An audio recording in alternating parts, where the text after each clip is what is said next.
சில தடவை நீங்க ரயில்வே ஸ்டேஷனுக்குலாம் போனீங்கன்னா இந்த கிரானைட்டை போட்டு ஃப்ளோரிங் போட்டிருப்பாங்க பாருங்க, நிறைய ஜனங்க அதிலே தூந்து வருது படுத்துருவாங்க. ஆனா இந்த கல்லு ஒரு காலம் எங்க இருந்துச்சுன்னா காட்டுக்குள்ள யாரும் படுக்க முடியாது, அதுல அப்படி எட்ஜெல்லாம் ஷார்ப்பா இருக்கும்.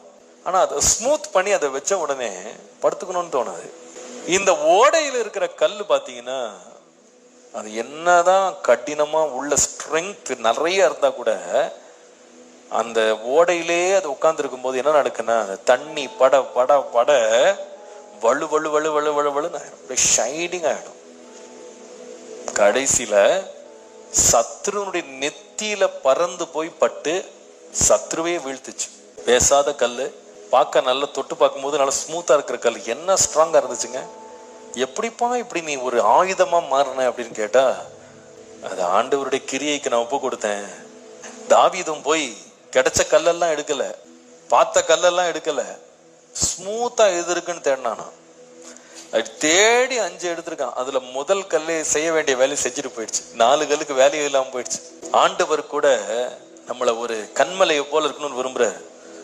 ஆனா ஒவ்வொரு நாளும் நமக்குள்ள ஆண்டவர் செய்ய விரும்புகிற கிரியைக்கு நம்ம இடம் கொடுக்கதான் கர்த்தர் நம்மை பிரயோஜனமானவைகளுக்காய் கர்த்தர் நம்மை பயன்படுத்துவார்.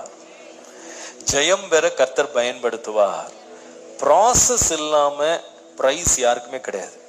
தேவனுடைய கிரியைக்கு ஒப்பு கொடுக்காதவங்களை ஆண்டவர் மேன்மைப்படுத்துறதே கிடையாது.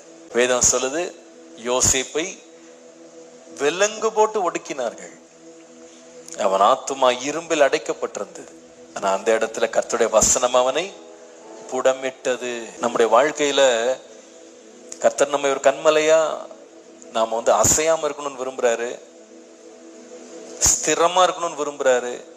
அதே வேளையில ஆண்டவருடைய கரங்கள் நம்மை செதுக்கி உருவாக்கப்பட்டு நம்ம சீரமைக்கப்பட்டு நம்முடைய கடினமான பகுதிகள் எல்லாம் மென்மையாக்கப்பட கர்த்தருக்கு நம்ம இடம் கொடுப்போமானால் நிச்சயமா சொல்லுவேன், கர்த்தருடைய தயவுள்ள திட்டம் நம்மில இன்னும் பூரணமாய் நிறைவேறும்.